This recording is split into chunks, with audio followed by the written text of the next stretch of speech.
It began as an idea in 1963. My dad and some of the members of the veterans organizations had seen a display in Red Oak, and about that same time my grandfather passed away, and so the official start date is 1964. And when we started, they thought if we had 30 flags for the display, that would be great. There was 90, so it was a big enterprise to begin with. Before, the Memorial Day services had been taking place at the courthouse lawn, and with the change with the Avenue of Flags, they have a parade, and we moved the presentation to the Riverside Cemetery. So since 1964 until now, our display has grown from 90 flags to what? 1,530. 1,530. Mm-hmm. And it continues to grow every year because we're losing our veterans, and flags get donated in their memory, and so that's why the display keeps growing. So the mechanics of donating a flag, I'll let Melissa talk about. So every year we start taking in flags that families want to dedicate for the Memorial Day service. We start taking dedications for flags. Usually I start getting quite a few of them in about April, and we run them until May 15th is usually our cutoff time. And we usually have announcements in the paper and on television and on the radio stating who to contact, which would be me, and what they need to do to go about getting a flag dedicated for Memorial Day, which is pretty simple. We just need to have the veteran's name, their date of birth, their date of death, and then what branch of service they served in, and then beneficiary or next of kin, and then we inform the family of when the Memorial Day services are. So and that flag will get added to the Memorial Day service. Yeah. And we're not selective as to where the veterans come from. No. We have them from probably largely in our area and largely from Clay County, but I'm sure we have flags from throughout the whole area. I know that we have flags from the Civil War, from World War I, World War II, Korea, Vietnam, and we even have some from Desert Storm. Desert Storm, thank you very much. So, part of our mechanics, we make our own staves. The staves are made out of 1 inch and 3/4 inch conduit, and we typically do that a couple, 3 days before Memorial Day so that we have our count. Pipe that goes in the ground also that we put in as we need to out at the cemeteries. Presently at North Lawn, there's 300 flags there, and then the balance of them go up at Riverside. And we're starting to run out of room at Riverside, and so we may be dropping a trailer this year just so that we can accommodate the flags. The flags are stored on, there's 6 trailers here. We built those basically from scratch, bought some running gear, and I can't tell you the year that we did that, but we've rebuilt all of them now. They're all been built by donations. Money that came from donations made that all possible. Each trailer holds 300 flags. The mechanics are pretty simple, really. Melissa collects the flags, we put the staves together, we have them ready for the dedication. The biggest part that we need volunteers for is we have all these holes that we have to find at both cemeteries. And the Nelson family has been really good for the last several years of looking for holes at North Lawn. But the Thursday night before Memorial Day, weather permitting, we're out there with all the volunteers we can possibly get looking for the holes. We have metal detectors and paint so we can mark the holes and have them so that when we put the flags up Memorial Day morning, they're easy to locate. And then the other big labor-intensive part is putting the flags up and down. And there's always one trailer that goes out to North Lawn and the others come out to Riverside, and in about an hour we can get them all up. And then depending upon the weather, we take them down. Usually they go up at 7 in the morning, come down at 7 at night. If the weather is questionable, we take them down early. We don't leave them out overnight, and we don't like to get them rained on. So, but then the other part is we need people to come out to help take them down. And it usually takes maybe an hour and a half to take them down. Then they all come back here. During the fair uses this building for their agricultural display, And so we take the trailers out to the armory, the National Guard Armory, and they'll store them there for about 3 weeks while we're empty for fair. So. We do need the most volunteers, especially when we take the flags down, because it takes one person to put the flags up. It takes two to take the flags down. One has to roll the pole or hold the pole and roll it, and the other one holds the flag to guide it so it's rolled correctly. So taking them down is very important. That's usually where we fall a little bit short. And this has been a family affair. My dad and Frank Thomas were both VFW and American Legion members, and both veterans from World War II. So this began with them, and somewhere along the line I got to become involved with it. And I know one day Dad said, we're going to have you fill in for Frank, and then pretty soon I filled in for him. So. And now here I am. Yeah, and it's a family affair. Melissa and her family help, Kelly and her family help, and our son Michael, who lives in Ankeny, takes time off and comes up to help. So it's a process, but we need people to start to step up and maybe learn this process. I'll be 70 this year, and it's not as easy to do it as it used to be. It's not real hard work, except for looking for holes and putting them up and down. But we need other people, younger perhaps, to join our group and to learn the process, so this can continue, because it'd be awful to lose it.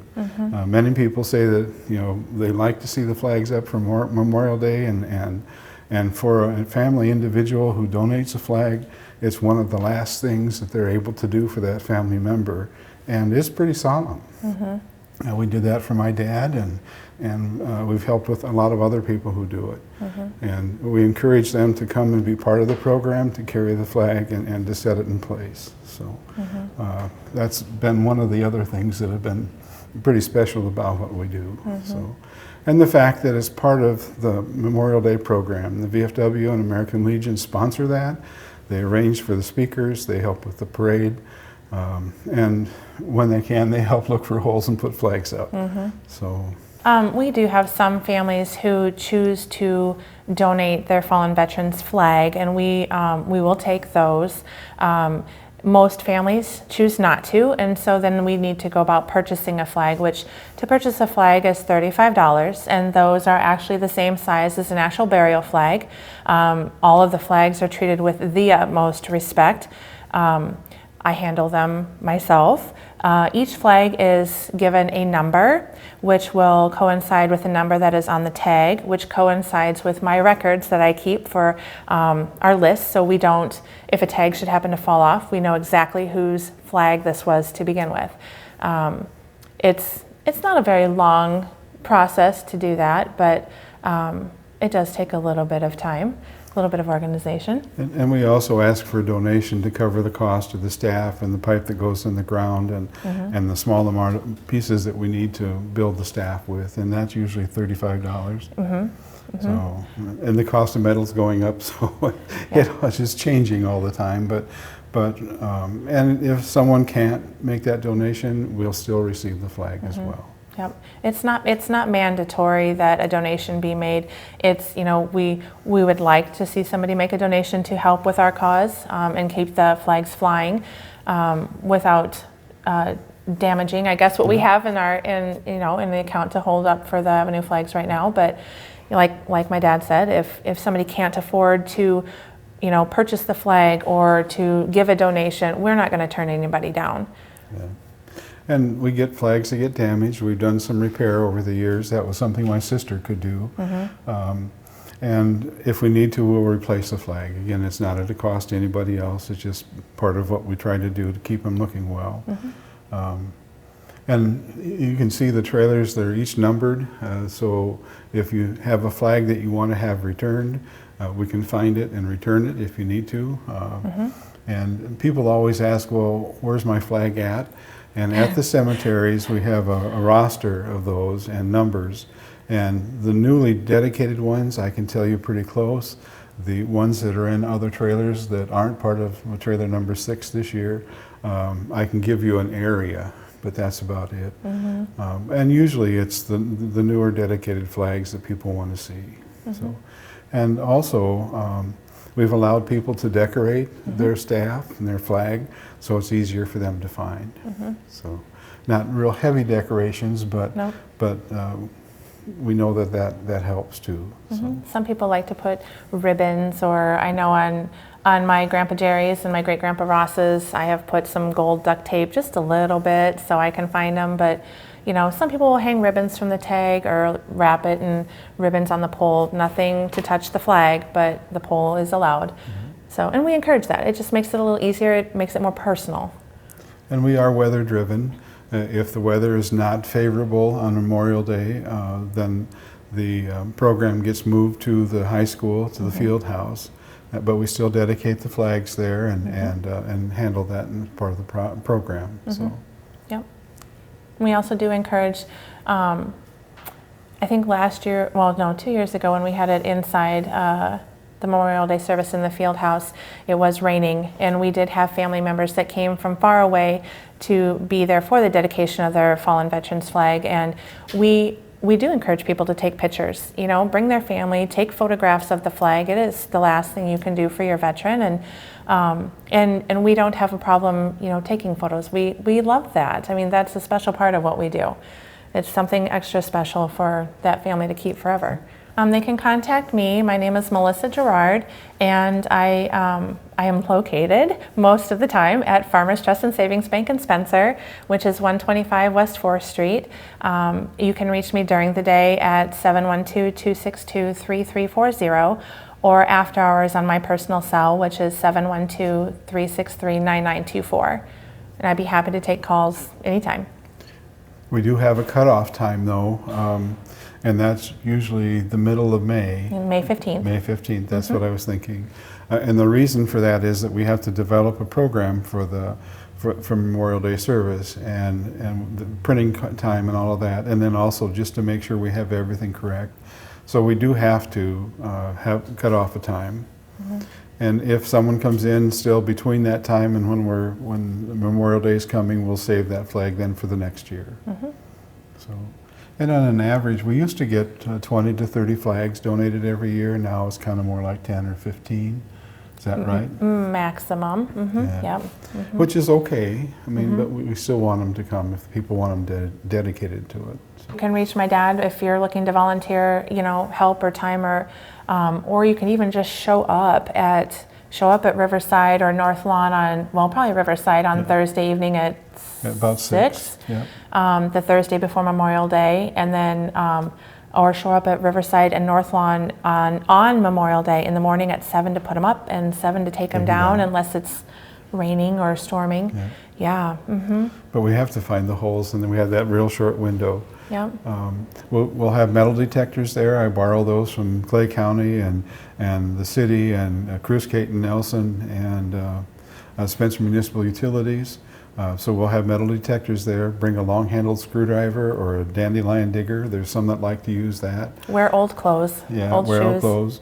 And SMU and the city donate the paint that we use. It's just a marking paint. So, and the other donation we get is from KICD. They loan us their audio equipment. So we have a PA system at the program. And then Clay County Fair, they bring out the stage and they bring out the benches and set that all up for us. So it's been really great to have that support. The other company that's been real good for us over the years is Clay Mutual Insurance has donated the insurance for their contents. They've done that since 1983, if I remember correctly. So we have wonderful support from the community. When I raised funds for the trailers, we got good support from the banks and a lot of local people. So we're very blessed in that way. You can get a hold of me. My cell number is 712-240-2759. So, and I'd be happy to talk to anyone that's interested. So, and we kind of found families who donate a flag will come out and help with the program and such, and then they come back the year after year after year because they see what it takes to make it happen, and they appreciate what's going on. So, and it's a family like that we're kind of looking for to learn the process of what it takes. You know, like Dad said, he's going to be 70, and We've all had our issues this year with health and broken bones and bad backs and surgeries, and so it's just going to be kind of nice to share his knowledge while he's still here, because he knows how it goes from start to finish. So then, and otherwise he's just been passing on little bits to family members, and as families grow and move away, it's very important. We do have a board of directors, and two of those members are from the veterans organizations, and several of them are for family or family-related people. And so there's this group of people also help make this happen. They know how to put the staffs together. They know how we do things and how we get it organized. But I have seen it since I was about 13, so been a long time. I think this is our 57th year. Yeah.